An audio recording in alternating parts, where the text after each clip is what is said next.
cowboy. So, I mean, usually you see me in a baseball hat, but you know, we gotta mix it up. So, this is Dr. Luke coming from Pronouns Chiropractic. I just want to talk to you about gardening. Something that everyone loves to do. Make sure we have beautiful lawns, some good self-care. We're gonna make sure we're taking care of our spine and our body as well.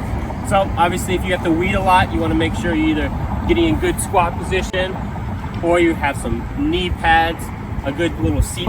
The more we can prevent weeds, obviously the less working stress on your spine. So having good contained areas, having pots, the higher the parts are, the less you have to bend over. So I want to make sure we limit the bending position, anything that's a lot of twisting. And the other big thing is with the shovel. So if you have a big, tough ground like it is here, you might be bending over a lot, cranking back, use maybe just all your arms. The big thing is you want to keep your back straight, and then use your body weight, really leverage it in there and be able to really turn up that ground. Now, if you've been out gardening a lot, you feel a lot of pain, we can definitely help you feel better, get you back to doing what you love. If you're still feeling good and you want to keep doing that and put a lot of that stress on your spine, make sure we're able to help align you, prevent it from having issues in the future. Now, this is Dr. Luke from Pronouns Chiropractic. Have a great day.